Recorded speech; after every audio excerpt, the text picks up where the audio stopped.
In 1200 BC, the world ended. Not metaphorically, not gradually.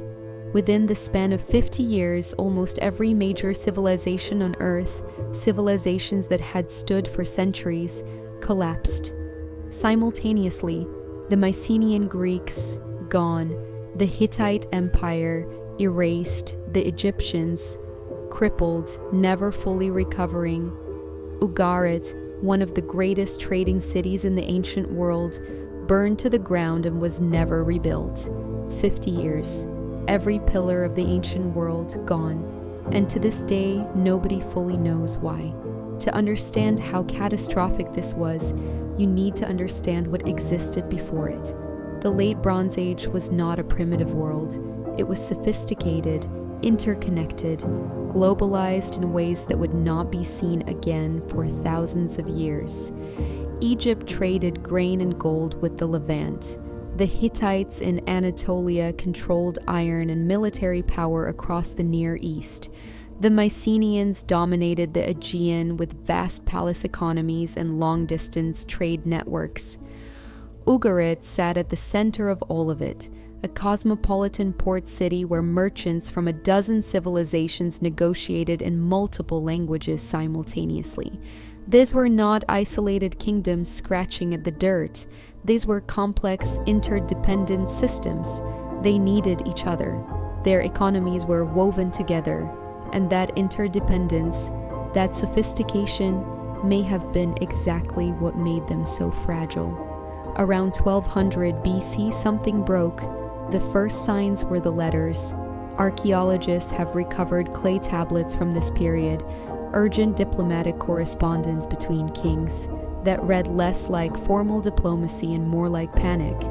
A king writes to Egypt, "The enemy ships have come. They are attacking us. We are being destroyed." Another tablet from Ugarit, never sent, found in the ruins of the city's kiln. "The enemy has come and set fire to our towns. Do what you can. The situation is dire." The city burned before the letter could be delivered. It was never rebuilt, ever. Within 50 years, the palace economies collapse. The trade networks dissolve. Literacy, the ability to read and write, largely disappears across the region for centuries. Population levels plummet. The complexity that had taken 500 years to build evaporates within a single human lifetime. The Bronze Age ends. A dark age begins, and it lasts 300 years. Here is where it gets unsettling. Historians have spent decades arguing about what caused this, and the most credible answer is not one thing. It was everything, at once. Climate change, paleoclimatological data, pollen records, ancient sediment cores, shows a severe, prolonged drought hitting the eastern Mediterranean precisely during this period. Crop failures, famine, populations moving because they had no choice. Mass migration. Ancient sources speak of the sea peoples, mysterious groups arriving from somewhere in the west, overwhelming coastal cities, destabilizing governments. Who they were exactly remains debated. What they did is not. Internal systems failure. The palace economies of the Bronze Age were extraordinarily top-heavy, centralized, bureaucratic. They required constant surplus to function. When the surplus dried up from drought, from disrupted trade, from war, the entire system had no resilience, no fallback. It simply stopped. Disrupted trade networks. The Bronze Age ran on bronze, which required tin. Tin came from specific distant sources through long, fragile supply chains. When those chains broke, the weapons stopped, the tools stopped, the economy stopped. Earthquakes. Archaeological evidence shows destruction layers consistent with seismic activity at multiple sites during this period. None of these alone would have done it. But together, a drought weakening food supplies, migrations destabilizing borders, trade routes collapsing, palace economies with no resilience, and natural disasters accelerating the chaos. Together they created something a complex system cannot survive. a cascade. The complexity itself became the vulnerability. And here's the part that should make you uncomfortable. Look at the conditions present in 1200 BC, a globalized, deeply interconnected world economy where disruption in one region cascades rapidly into others, a climate shifting in ways that stress agriculture and displace populations, mass migration driven not by ambition but by desperation. Supply chains for critical materials stretch thin across vast distances. Governments running systems too complex and too centralized to adapt quickly.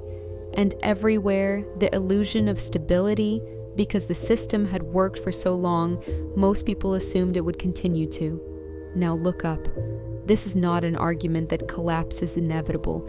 It is not a prediction.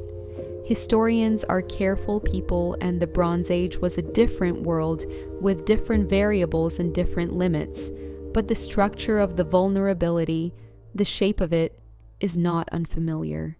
What the Bronze Age collapse demonstrates is something that systems theorists and historians increasingly agree on. Complex, interconnected systems do not decline slowly and visibly. They remain stable, then they tip. The stress accumulates beneath the surface. The warnings are there if you know how to read them. And then, faster than anyone predicted, the structure that everyone assumed was permanent simply stops. The people of Ugarit did not know they were living in the last years of their world.